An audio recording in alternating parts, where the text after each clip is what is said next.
On repart. Alors, on va repartir sur ce sujet. Moi, il y a un truc. Alors, je vous ai envoyé, je ne sais pas si vous avez eu le temps de le lire, un petit papier d'un des chercheurs de la Fondation Jean Jaurès qui m'a énormément impressionné. Il dit, en gros, très très rapidement, ils ont fait une étude, donc la Fondation Jean Jaurès, basée sur deux éléments. D'abord, ce qu'ils appellent, grâce évidemment à une boîte qui fait ça bien, écoute fouillée des réseaux sociaux, pour choper les discours complotistes du moment. Voilà, on va dire ça comme ça. Donc, quels sont les discours complotistes du moment? Et puis ensuite, avec un institut de sondage assez classique, on met ces discours entre les mains des citoyens français. Et là, on tombe de notre chaise. 42% des personnes interrogées valident l'idée selon laquelle les élites ont pour projet d'instaurer une dictature climatique. 41% affirment la crise climatique est un prétexte. 41%, bon Dieu, est un prétexte utilisé par les gouvernements mondiaux pour limiter les libertés des individus. Et le papier précise que c'était des expressions qui étaient inexistantes il y a quelques mois. Donc c'est bien que ces récits percolent aujourd'hui très très largement à travers évidemment les réseaux sociaux, qu'ils peuvent rentrer dans le cerveau de nos concitoyens. Et donc, l'idée n'est plus là, puisqu'il s'intéresse à l'histoire climatique, de remettre en cause le réchauffement, non. Mais de dire que la dictature des élites, globalement, se sert de ce réchauffement pour faire avancer son agenda et pour imposer une sorte de dictature mondiale. Alors peut-être juste ce sujet qui a été quand même perçu...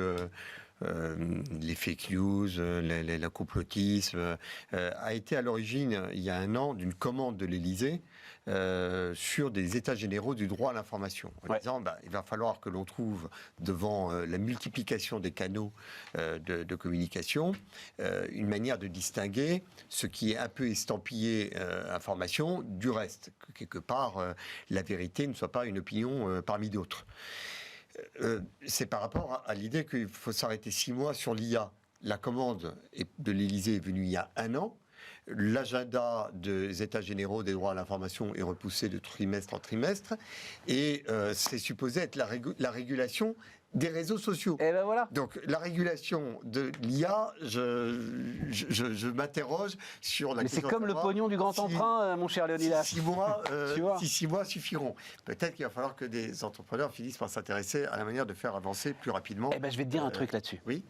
Il y a là, j'étais en train de le lire là, un éditorial très inquiet du quotidien Le Monde autour de. Alors ils reprennent en fait ce qui s'est passé avec le. Toi tu connais le nom, je l'ai oublié.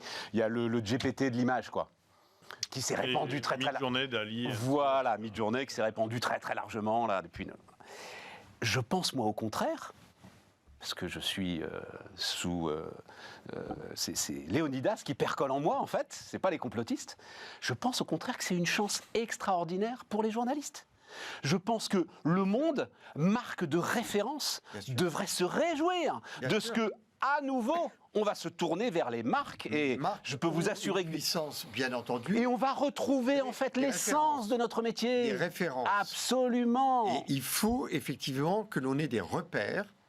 Et c'est les marques qui seront les repères. Ce seront des repères, et seront des repères de l'information vérifiée, de l'origine un peu qualifiée de ceux qui s'expriment, et du tri entre je ne sais plus qui nous explique que les pyramides sont des relais de télécom, et le reste. Non, mais tu sais, je faisais le parallèle entre ce qui se passe en ce moment dans le retail, du côté de la mode, et l'ensemble de ces enseignes qui ferment, et ce qui nous arrive. Ça peut sembler saugrenu, et pourtant non.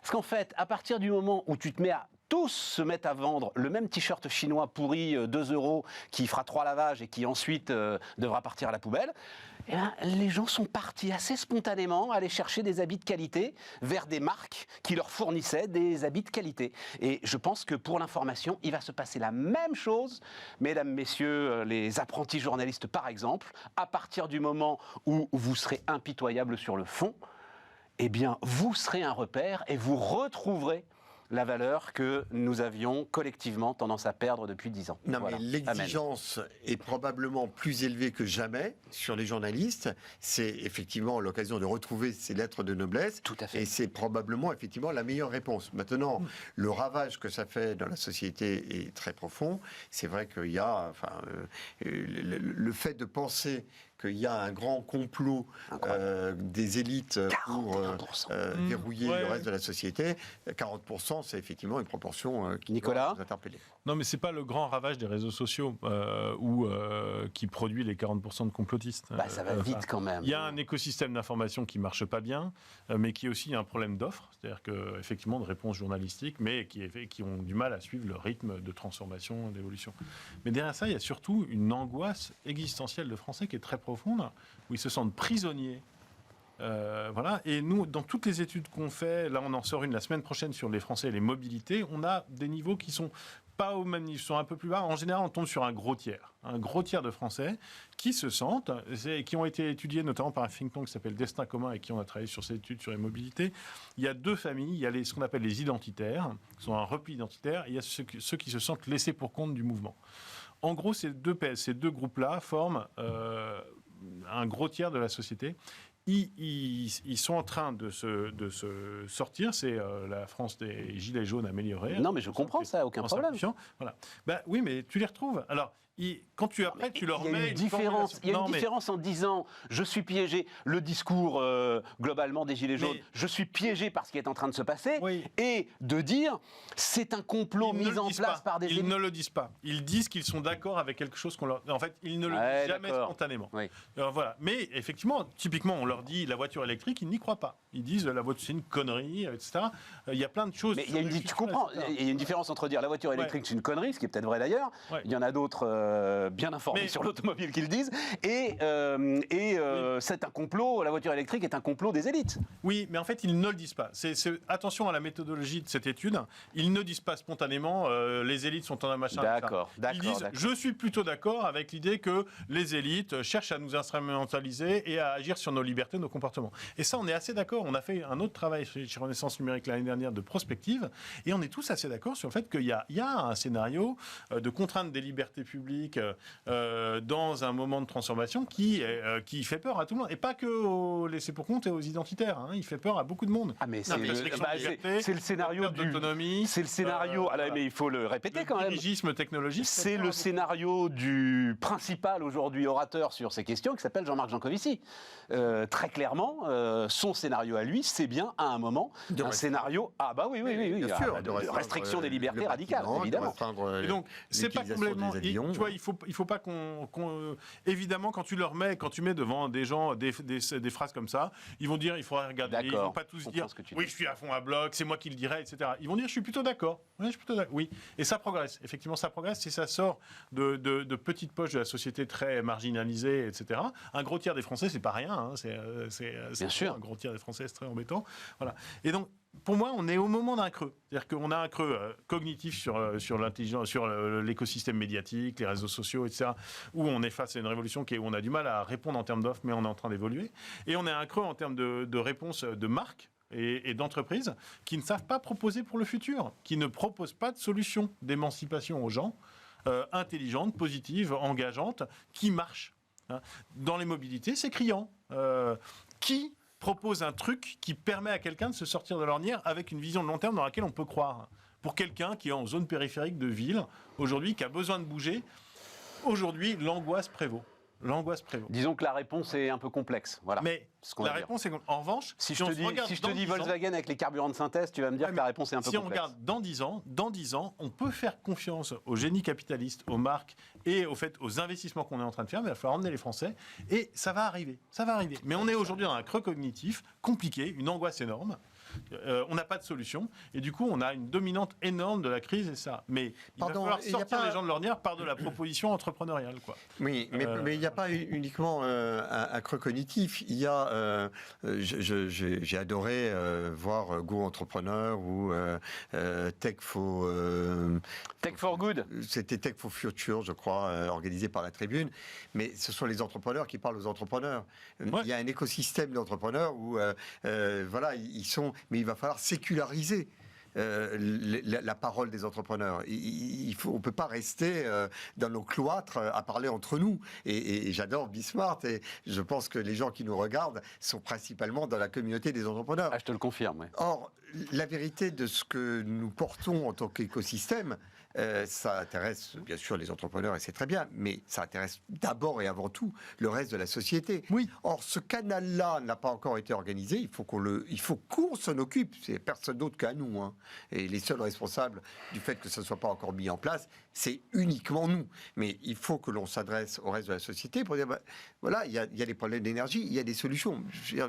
C'est vrai que sur Entrepreneurs pour la République, je suis tous les matins fasciné par les solutions. Mais ces solutions-là, elles doivent aller parler, effectivement, à des jeunes de 14-15 ans qui se disent, mais tous les jours, c'est quoi l'angoisse de la planète qui réchauffe? Il y a des solutions qui sont en train de Léonidas, on en a déjà parlé ensemble. Après 20 ans en commun à avoir porté... Non, attends, je veux juste dire, parce que ma formidable Sybille en régie va retrouver l'image, c'est le sondage Nocom de Pierre Giacometti, sur, c'est les deux courbes, il y en a une qui monte, une qui descend, Sybille, sur est-ce qu'il faut protéger les emplois qui existent, ou est-ce qu'il faut essayer de transformer les emplois pour les rendre plus efficaces et face aux nouvelles technologies. Le résultat, c'est qu'après 10 ans à tes côtés, à penser qu'effectivement, l'entrepreneur, en portant sa parole absolument partout, et Dieu sait qu'on peut faire beaucoup de reproches à Emmanuel Macron, mais il a aidé à développer très très largement la parole de l'entrepreneur, et ben, le résultat, c'est ça. Donc la courbe en bleu, c'est ceux qui veulent adapter les emplois aux nouvelles technologies, qui veulent rentrer dans la modernité. La courbe en jaune, c'est ceux qui veulent qu'on les protège. Les responsables de cette courbe, c'est toi, c'est lui, Nicolas, et c'est moi. Mais non, tu peux pas. Ça fait 10 ans que tu te bats avec toutes tes forces, Léonidas. Oh non. Pas assez. C'est que ça ne marche pas. C'est que notre pays n'en veut pas. Non, pas du tout. C'est que l'on n'a pas assez fait le job et je m'en fais le reproche à moi.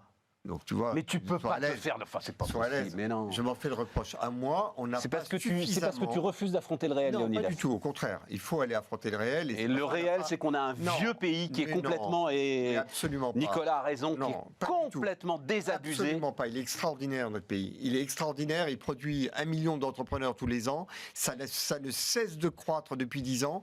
C'est une culture qui gagne toutes les strates sociales, qui gagne la jeunesse. Et au contraire, nous avons besoin d'organiser, et il va falloir qu'on le fasse, le dialogue entre le sentiment d'angoisse des Français sur des besoins qui ne sont pas pourvus et apporter des solutions et qu'ils découvrent que les solutions, c'est pas une loi au Parlement, un décret, une administration, mais effectivement des membres de leur famille, des cousins, des gens qu'ils connaissent, qui ont inventé une solution et qui ont travaillé non pas 35 heures par semaine, mais 35 heures par jour à les faire aboutir pour que les solutions soient là. Moi, j'ai des gens qui vont collecter la chaleur dans des déchetteries et amènent la chaleur là où on en a besoin pour utiliser toute l'énergie, comment elle s'appelle, l'énergie qui part dans la nature. Il y a l'équivalent de 20 centrales nucléaires qui partent tous les ans dans l'air de Il y a 10 ans qu'on est ça, il y a 10 ans, c'est pas à l'échelle, on a déjà parlé, c'est pas à l'échelle, l'ensemble de ces initiatives merveilleuses. Mais non, il y a des choses extraordinaires. Et le temps tourne. Pour récupérer le méthane. Mais non. Bon, bref, on y arrivera. On échange. On y arrivera. Pardonne-moi. J'y crois plus.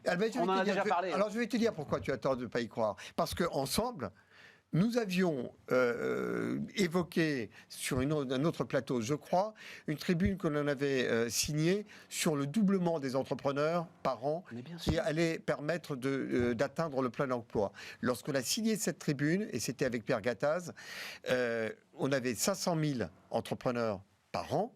Aujourd'hui, on en a 1 million et nous n'arrivons pas à avoir d'explication des économistes classiques sur le fait que malgré une pandémie, une crise des gilets jaunes, les taux d'intérêt et l'inflation, nous continuons à créer des emplois et à faire reculer le chômage. Léonidas, je vais te le dire brutalement, je me fous qu'il y ait 1 million d'entrepreneurs s'ils veulent redevenir maréchal Ferrand.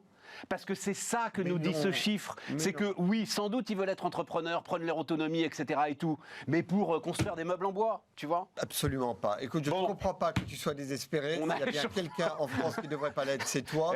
Mais ça veut dire que j'ai mal fait mon job. Désespéré, c'est... Non. Non, pas désespéré. Mais Non. j'y crois plus. Eh bien, Bref. tu as tort.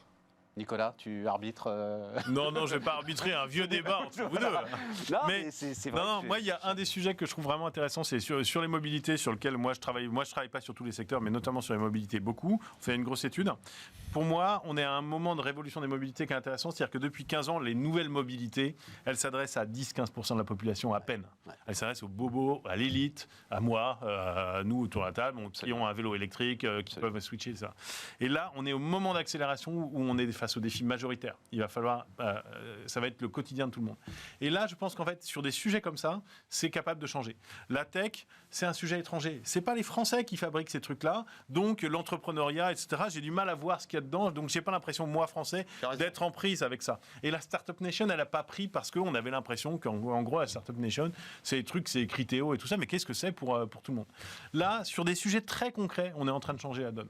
Et donc, je pense que moi, je suis assez optimiste Mais sur le là- futur. c'est là, En revanche, il Nicolas. faut le saisir, quoi. Faut y aller, quoi. Oui, il faut y aller. Mais non, mais c'est voilà. le problème. Mais je pense qu'on c'est peut, qu'on y on va, peut y arriver. c'est-à-dire comment est-ce qu'on y va?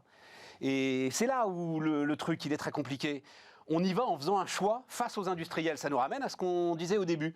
Pourquoi est-ce qu'on impose l'ensemble aujourd'hui de ceux qui s'intéressent à la mobilité, mais qui s'y intéressent à l'échelle massivement industrielle, parce que les réponses sont massivement industrielles, c'est mais donnez-nous des objectifs en termes d'émissions, et puis enfin d'émissions de CO2, et puis laissez-nous faire. Mais vous nous dites pas ça, vous nous Mais dites on vous fait allez pas faire que de la ça, voiture on fait électrique, pas que ça. et puis on va essayer de se démerder. Bah oui, mais massivement c'est ça qui se passe. Voilà. Non, mais massivement, Et, il y a une tentation. là, je donne raison à Léonidas. Passer par la norme avant de passer par les entrepreneurs, c'est prendre le sujet par le mauvais bout mauvais et bout. c'est aller dans le mur. Alors, je pense qu'il y a petit à petit une prise de conscience. En tous les cas, on est dans un moment dans lequel il faut que tout le monde joue son rôle et nous en premier. Le politique sent qu'il doit répondre aux attentes et aux angoisses de la société. Donc, sa tentation en tant que politique, c'est de dire mais j'ai fait des normes, j'ai fait des lois, j'ai proposé des amendements, j'ai pondu une directive. C'est extraordinaire d'ailleurs. On a mais je le comprends, il est dans son rôle. Mais quand Thierry Breton vient et est interrogé sur à peu près tous les sujets du numérique, il dit mais j'ai une loi, j'ai un texte, j'ai une circulaire, J'ai un une acte. directive. Non mais c'est extraordinaire. J'ai un acte. Tous les logos des SA, des MA, Même le métaverse qui tout n'existe y pas encore. est, voilà. Et donc surtout, il y a une norme. Et l'idée que, enfin, j'adore cette ADN de notre pays qui a aboli le royaume de France. Et quelques années après la Révolution, on a dit on va faire le loyaume de France. Il y aura le règne de la loi. Et la loi viendra remplacer le roi. Et à chaque fois qu'il y a un problème, on va se réunir et ensemble, on va faire la loi. Et c'est une tentation que l'on a. Et comme on aime énormément notre pays, on va le faire évoluer et on fera des lois sur des dynamiques entrepreneuriales qui auront démarré et pas avant qu'elles aient démarré pour les étouffer. J'entendais juste inverser le sens. un petit bout du ministre, puisqu'il est aux Pays-Bas, là, néerlandais de la culture, qui disait dans une émission de télé aux Pays-Bas, il disait « c'est bizarre en fait. La France est une république, mais elle a un roi. Et nous, on est un royaume, mais on est une république. » J'ai trouvé ça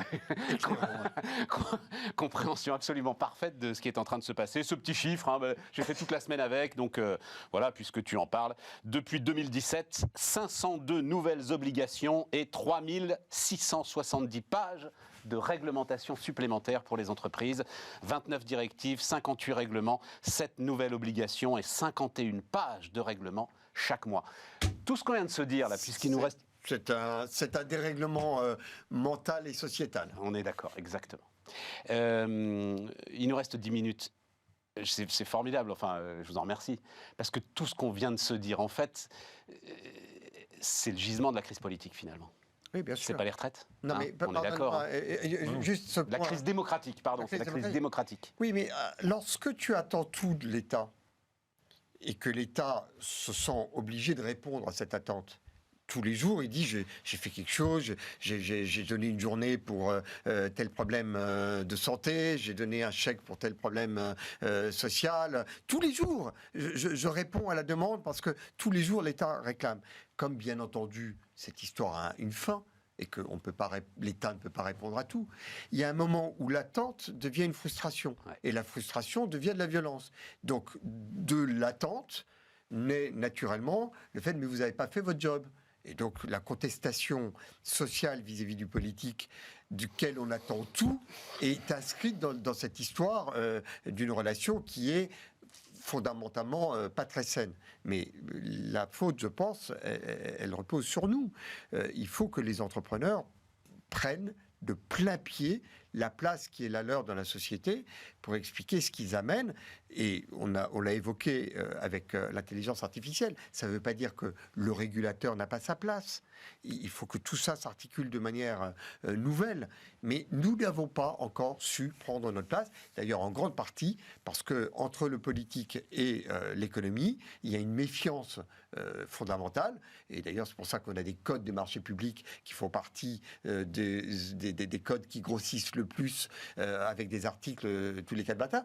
Parce que l'on pense que le privé peut vicier la décision publique. Il faut que l'on assainisse ce dialogue et que l'on fasse les choses de manière ouverte. Mais c'est l'avenir qui attend notre démocratie pour l'assainir. Les entrepreneurs doivent apporter leurs solutions. Crise démocratique, puisqu'on est passé du côté crise démocratique, on n'est plus sur la pause pour l'IA, mais crise démocratique, tu vois ça comment Mal.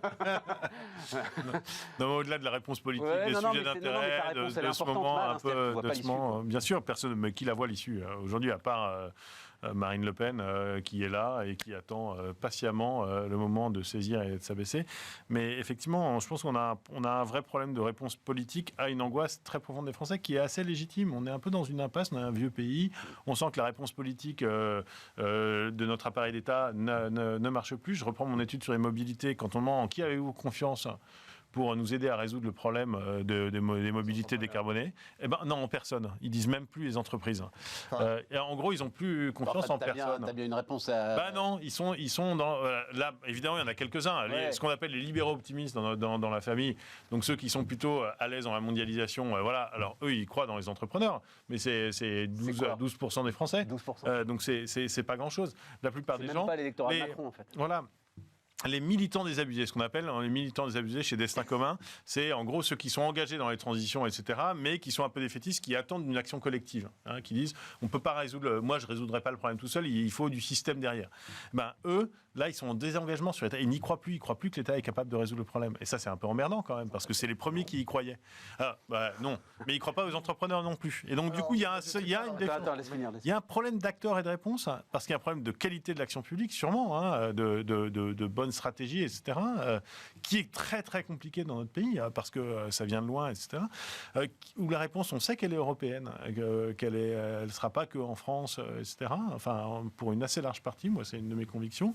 Et donc, on voit où sont les dessins, mais pour l'instant, toutes les réponses qu'on a, qui sont en train de se dessiner, elles vont plutôt chercher à flatter cette angoisse et cette peur en disant bah oui, vous avez raison, du coup je vais continuer de vous protéger, mais en fait je ne peux pas vous protéger. Et donc là, un truc qui nous emmène plus loin dans la dernière solution qui va nous rester. Quoi. Ouais, c'est ce que tu décris, c'est même une forme de cercle vicieux politique. C'est-à-dire à partir du moment où de plus en plus de gens vont basculer de ce côté désabusé, les politiques vont avoir un discours pour servir ces militants désabusés et essayer de leur apporter une protection. On a un énorme problème de discours politique hyper assertif aujourd'hui, qui ne crée pas de lien affirmatif, dominant. D'accord. Voilà, Bruno Le Maire, qui vous certifie qu'il s'occupe de tout et qu'il n'y a pas de problème. Alors qu'en réalité, c'est un peu plus compliqué que ça. Et donc, un des gros problèmes, c'est, encore, je reviens à Hartmut Rosa, il faut fabriquer de la relation juste et bonne avec les gens, il faut les emmener avec vous. Et c'est le gros problème d'Emmanuel Macron. C'est-à-dire que sur le fond politique, moi je suis plutôt pas très très loin de lui, même si je mettrais des choses un peu plus collectives à quelques endroits, etc. Voilà, mais le problème, c'est qu'il n'emmène pas les gens avec lui. Il n'est pas en train d'essayer de transformer ce pays en créant une relation de confiance avec eux. Pardon Nicolas, mais je ne souscris pas à l'idée que la solution devrait venir des politiques, la solution ne vient pas des politiques, donc il faut qu'on attende du politique qu'il soit capable de répondre à la solution. Je pense qu'il faut laisser le politique, il fait de son mieux. Mais si, pour embarquer les gens... Non, mais non, vraiment, il faut arrêter. À chaque fois qu'on dit... Pardon, c'est là, il parle d'opinion, là. Mais c'est à nous de la faire. C'est le grand tournant entre le Moyen-Âge et la Renaissance. Quand il y avait les 3 faucheuses, on allait à l'église, on mettait des cierges, on disait mais arrêtez les guerres, arrêtez les famines, et arrêtez les épidémies. Puis à un moment donné, on s'est dit bon, ça marche pas bien les cierges et les églises, donc on va essayer de trouver un truc pour que l'agriculture fonctionne. Et on s'est pris en main. Et à chaque fois qu'on demande que l'État fasse mieux, que l'État fasse autrement, c'est autant de temps que l'on passe à pas se dire qu'est-ce que je peux faire moi. Le rôle majeur désormais. Ils ne peuvent pas faire plus. Vraiment, je crois que le maximum que l'on a atteint dans la capacité de l'État à faire, c'est ce qu'il a fait. C'est-à-dire que si un mec comme Macron n'y arrive pas... il a fait de son mieux, vraiment. Et c'est un être humain, il a ses limites. Il a fait de son mieux. Ils ont sauvé l'économie en payant la totalité de l'économie pendant 1 an durant le Covid. Bon, bravo. L'économie ne s'est pas effondrée. Je ne sais pas combien aurait coûté, à mon avis, le double de ramasser la totalité de l'économie française à la petite cuillère si elle s'était effondrée. Donc elle ne s'est pas effondrée. Ils ont fait le maximum. Maintenant, le reste, c'est à nous de le faire. Vraiment.